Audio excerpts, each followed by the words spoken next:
지금 김포 쪽이 파주 여기 서울 문산 아까 제가 고속도로 오면 설명드렸지만 사리연 IC가 파주 운정 신도시 동서를 가르는 메인 도로예요. 그게 서울 문산 고속도로가 생기고 난 다음에 그 도로가 들어왔어요. 사리연 IC에서 쭉 들어온 도로가 다 논밭이었어요. 논밭.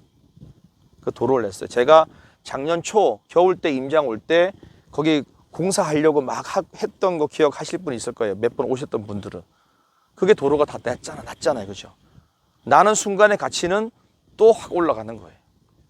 그런 거예요. 그런 거.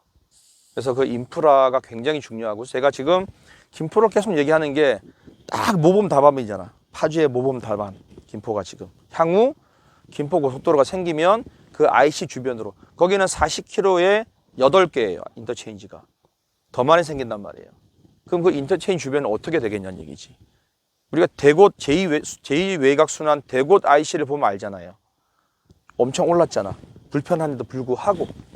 그러면 향후 고속도로 IC가 생기면 얼마나 더 효율적이고 편리하겠냐는 얘기예요.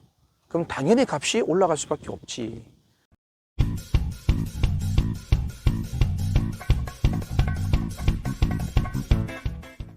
임장 갈 물건은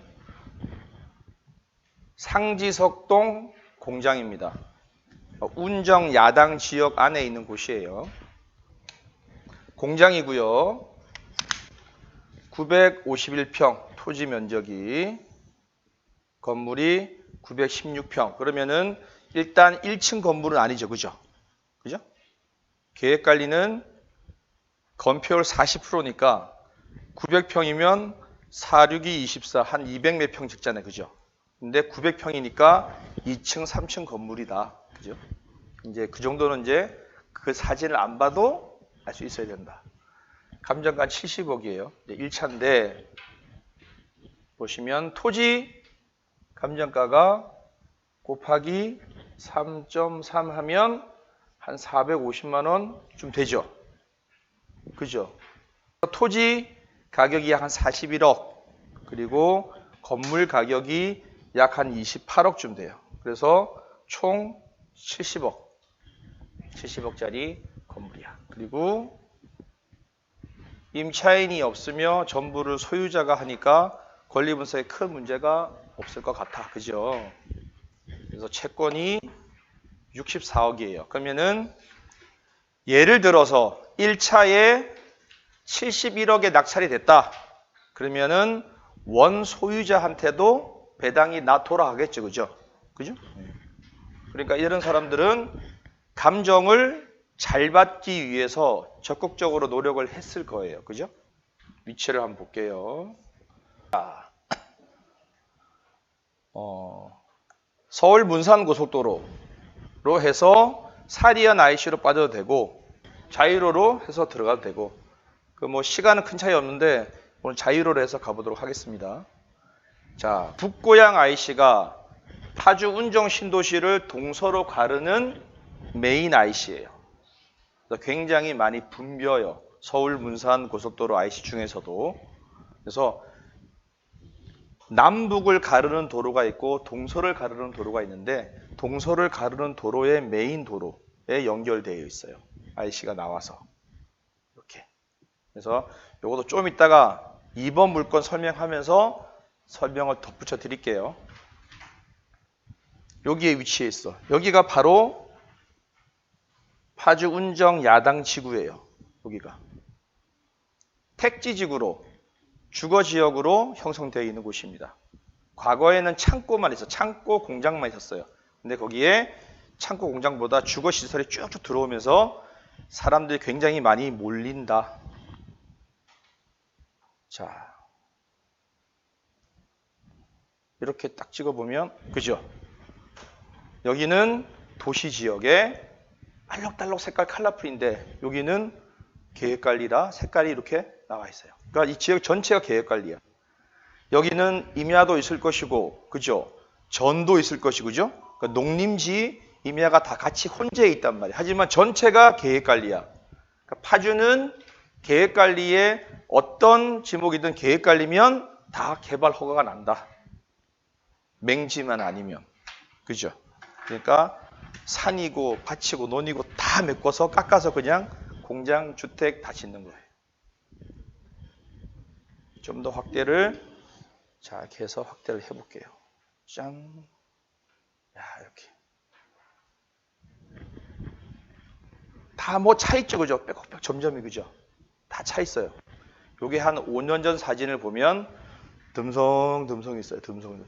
역 주변으로 운정역, 야당역 주변으로만 좀 있고 비어 있었는데 꽉 다 찼어요. 이렇게 다 찼어요. 뭐 도시농부의 주택지부터 시작해서 빌라부터 해서 하우게 마을이라는 아주 고급 전원주택 단지.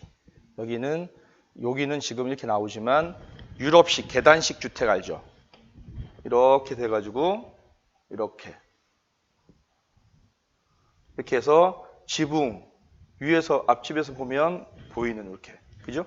여기는 주택이고 여기는 지붕. 그러니까 옥상에 뭐라고 해야 되나 뭐 그 바베큐장도 만들 수 있고 이렇게 할 수 있는 그죠? 계단식. 그래서 그 엘리베이터가 이렇게 45도로 이렇게 올라가요.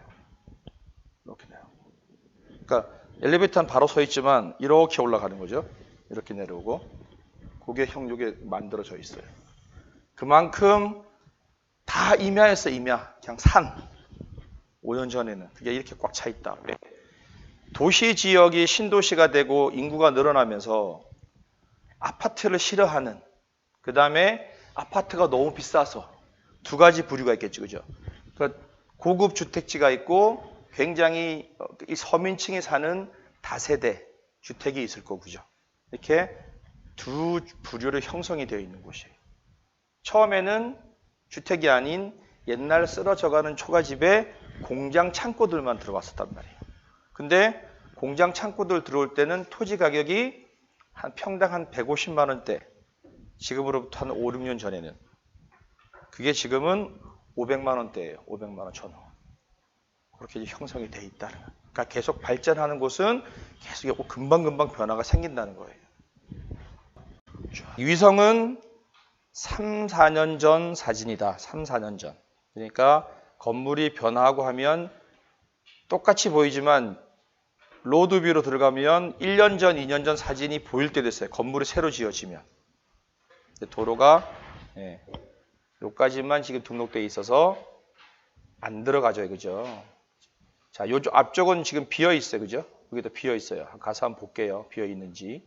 지금 김포 쪽이 파주 여기 서울 문산 아까 제가 고속도로 오면 설명드렸지만 사리연 IC가 파주 운정 신도시 동서를 가르는 메인 도로예요. 그게 서울 문산 고속도로가 생기고 난 다음에 그 도로가 들어왔어요. 사리연 IC에서 쭉 들어온 도로가. 다 논밭이었어요. 논밭. 그 도로를 냈어요. 제가 작년 초 겨울 때 임장 올 때 거기 공사하려고 막 했던 거 기억하실 분 있을 거예요. 몇 번 오셨던 분들은. 그게 도로가 다 났잖아요. 그죠? 나는 순간의 가치는 또 확 올라가는 거예요. 그런 거예요. 그런 거. 그래서 그 인프라가 굉장히 중요하고 제가 지금 김포를 계속 얘기하는 게 딱 모범답안이잖아. 파주의 모범답안. 김포가 지금. 향후 김포 고속도로가 생기면 그 IC 주변으로 거기는 40km에 8개예요. 인터체인지가. 더 많이 생긴단 말이에요. 그럼 그 인터체인지 주변은 어떻게 되겠냐는 얘기지. 우리가 대곳 제2외곽순환 대곳 IC를 보면 알잖아요. 엄청 올랐잖아. 불편한데도 불구하고. 그러면 향후 고속도로 IC가 생기면 얼마나 더 효율적이고 편리하겠냐는 얘기예요. 그럼 당연히 값이 올라갈 수밖에 없지. 그러니까 지금 가격을 생각하지 말란 얘기예요. 지금. 항상 서울 문산은 5년 걸렸어요. 5년. 보통 요 정도 한 40km 정도 되는 건 5년이면 돼요.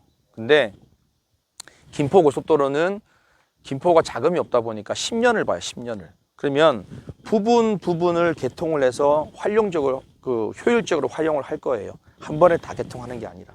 지금 제2외곽 보면 구간 다 별도로 개통하잖아요. 그래서 한 번에 쫙 연결해서 이게 제2외곽 순환도로입니다 한단 말이에요. 제일 마지막이 한강 부분에 한강. 지하로 파서 들어오는 게 4년 정도 후에 나머지는 전부 다 연결되는 거예요. 이제 쭉 다. 똑같아요. 10년 걸린다고 하면 구간을 아마 별도로 개통을 해서 활용을 할 겁니다. 그럼 그 활용되는 구간은 당연히 가격이 올라가겠죠, 그죠? 그래서 우리는 먼저 대충 인터체인지를 아니까 그 주변에 물건이 나오면 투자를 해 나가야 된다는 얘기예요.